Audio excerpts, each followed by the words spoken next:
श्रेष्ठ व्यक्तियों के लक्षण है जो व्यक्ति स्पष्ट और सीधी बात करता है, उसकी वाणी कठोर जरूर होती है, लेकिन वह कभी किसी के साथ छल नहीं करता।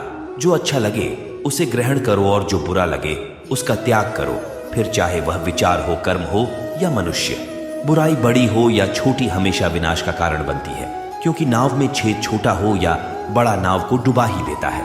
परिवार और समाज दोनों ही बर्बाद होने लगते हैं जब समझदार मौन और नासमझ बोलने लगते हैं। जीत हो या हार, दोनों का सम्मान करना सीखें, क्योंकि दोनों में ही ईश्वर की इच्छा होती है। दूसरे की कामयाबी से जलना क्यों है? आपका परिश्रम ही आपको सफल बनाता है। हर प्राणी के जीवन में परीक्षा का समय आता है। इसका अर्थ यह नहीं कि निराश हुआ जाए। सफलता उसी व्यक्ति को मिलती है जिसका स्वयं की इंद्रियों पर बस हो। कुछ लोग ऐसे होते हैं जो कर्म करने से पहले ही फल की चिंता करने लगते हैं। ऐसे लोगों के लिए श्री कृष्ण ने कहा है कि इंसान को फल की अभिलाषा छोड़कर अपना कर्म करना चाहिए, तभी वो अपनी जिंदगी में सफलता हासिल कर सकते हैं। इसके साथ ही गीता के उपदेशों में यह भी कहा गया है कि कर्म न करने से अच्छा कर्म करना है। गीता के उपदेशों में यह भी कहा गया है कि मनुष्य का मन बड़ा चंचल है, इधर उधर भटकता रहता है, इसलिए मनुष्य को अपने मन को काबू में रखना चाहिए। वही जो लोग अपने मन को काबू नहीं करते, उन लोगों का दिमाग भी सही तरीके से काम नहीं करता, एवं ऐसे लोगों को अपनी जिंदगी में काफी मुसीबतों का सामना करना पड़ता है। वे लोग अपनी जिंदगी में सफलता हासिल नहीं कर पाते हैं। गीता में श्री कृष्ण कहते हैं कि हे अर्जुन, तुम ज्ञानियों की तरह बात करते हो, लेकिन जिनके लिए शोक नहीं करना चाहिए उनके लिए शोक करते हो। मृत या जीवित, ज्ञानी लोग कभी किसी के लिए शोक नहीं करते हैं। गीता में लिखा है कि यह बड़े ही शोक की बात है कि राज्य और सुख के लोभ की वजह से लोग अपने स्वजनों का नाश करने को तैयार हैं। ऐसे लोग बड़ा भारी पाप करने का निश्चय कर बैठते हैं। श्री कृष्ण कहते हैं कि हे अर्जुन, श्रेष्ठ मनुष्य विषम परिस्थितियों में भी हिम्मत नहीं हारते हैं। कठिन समय में कायरता दिखाना उनके आचरण के विपरीत है। ना तो यह स्वर्ग प्राप्ति का साधन है और ना ही इससे कीर्ति प्राप्त होती है। जैसे इस जन्म में जीवात्मा बाल, युवा और वृद्ध शरीर को प्राप्त करती है, वैसे ही जीवात्मा मरने के बाद भी नया शरीर प्राप्त करती है। इसलिए वीर पुरुष को मृत्यु से घबराना नहीं चाहिए। गीता में लिखा है कि न यह शरीर तुम्हारा है न तुम शरीर के हो। यह अग्नि, जल, वायु, पृथ्वी, आकाश से मिलकर बना है और इसी में मिल जाएगा। परंतु आत्मा स्थिर है। फिर तुम क्या हो? आत्मा अजर अमर है। जो लोग इस आत्मा को मारने वाला या मरने वाला मानते हैं, वे दोनों ही नासमझ हैं। आत्मा ना किसी को मारता है और ना ही किसी के द्वारा मारा जा सकता है। आत्मा ना कभी जन्म लेती है और ना मरती ही है। शरीर का नाश होने पर भी इसका नाश नहीं होता है। तुम अपने आप को भगवान को अर्पित करो। यही सबसे उत्तम सहारा है। जो इसके सहारे को जानता है वह भय, चिंता, शोक से सर्वदा मुक्त रहता है।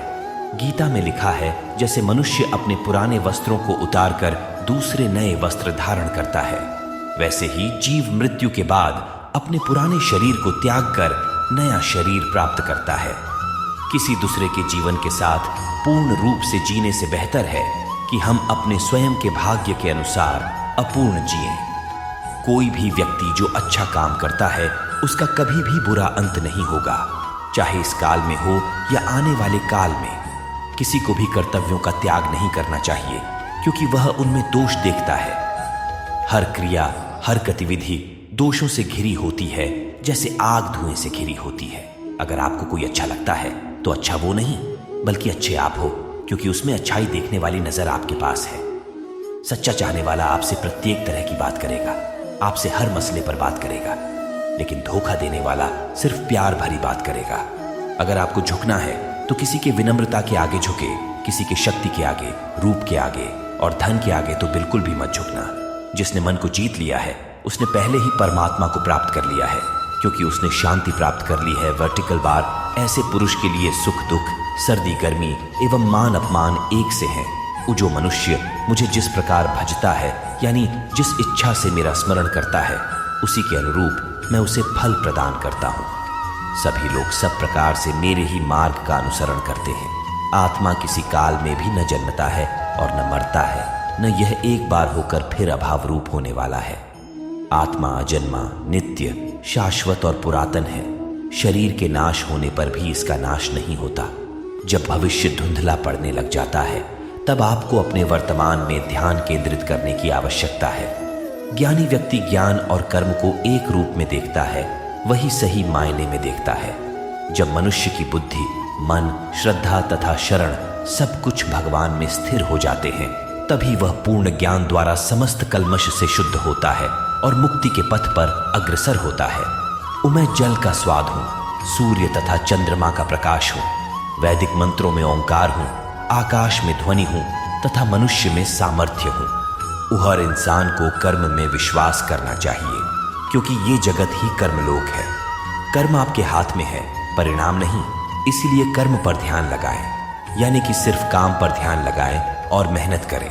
सब माफ करना और शांत रहना सीखिए। ऐसी ताकत बन जाओगे कि पहाड़ भी रास्ता देंगे।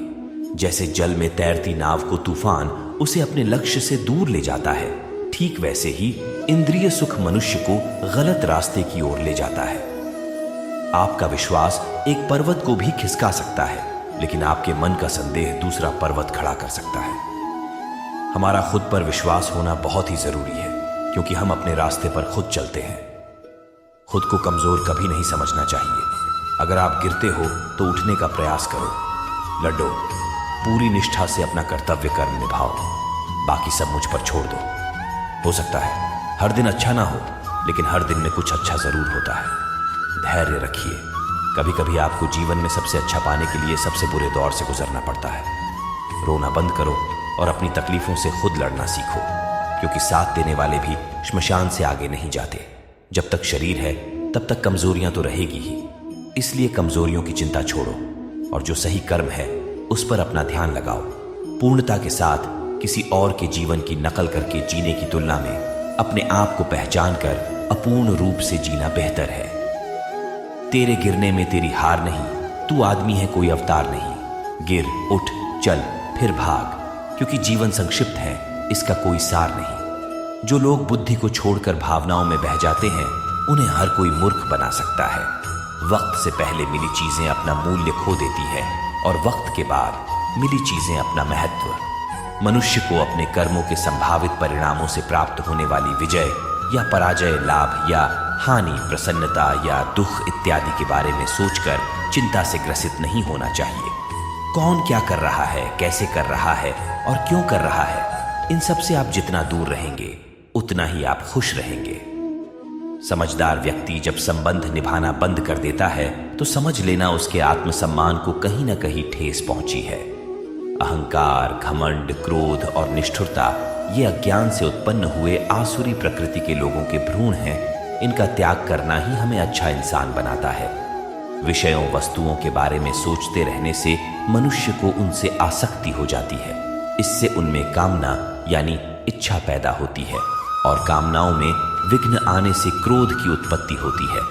जितना हो सके खामोश रहना ही अच्छा है, क्योंकि सबसे ज्यादा गुनाह इंसान से उसकी जुबान ही करवाती है। अपनी इच्छा शक्ति के माध्यम से अपने आप को नई आकृति प्रदान करें।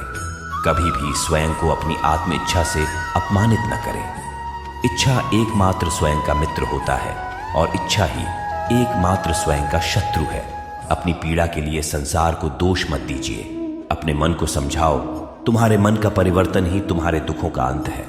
मनुष्य को परिणाम की चिंता किए बिना लोभ, लालच और निस्वार्थ और निष्पक्ष होकर अपने कर्तव्यों का पालन करना चाहिए।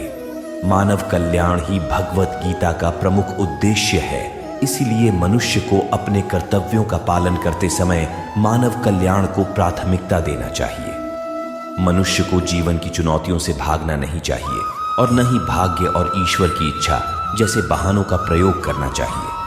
परिवर्तन ही संसार का नियम है। एक पल में हम करोड़ों के मालिक हो जाते हैं और दूसरे पल ही हमें लगता है कि हमारे आप कुछ भी नहीं है। अपने आप को भगवान के प्रति समर्पित कर दो। यही सबसे बड़ा सहारा है। जो कोई भी इस सहारे को पहचान गया है वह डर, चिंता और दुखों से आजाद रहता है। न तो ये शरीर तुम्हारा है और न ही तुम इस शरीर के मालिक हो। ये शरीर 5 तत्वों से बना है, आग, जल, वायु, पृथ्वी और आकाश। एक दिन ये शरीर इन्हीं 5 तत्वों में विलीन हो जाएगा। हे अर्जुन, मैं धरती का मधुर सुगंध हूं, मैं अग्नि की ऊष्मा हूं, सभी जीवित प्राणियों का जीवन और सन्यासियों का आत्म संयम भी मैं ही हूं। मन की गतिविधियों, होश, श्वास और भावनाओं के माध्यम से भगवान की शक्ति सदा तुम्हारे साथ है। हे अर्जुन, प्रबुद्ध व्यक्ति के लिए गंदगी का ढेर, पत्थर और सोना सभी समान है। हे अर्जुन, बुद्धिमान व्यक्ति को समाज कल्याण के लिए बिना आसक्ति के काम करना चाहिए। आशा करते हैं कि यहाँ पर बताए गए गीता के उपदेश आपको अच्छे लगे हों।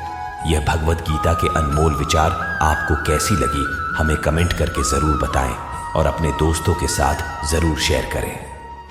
राधे राधे। जय श्री कृष्ण।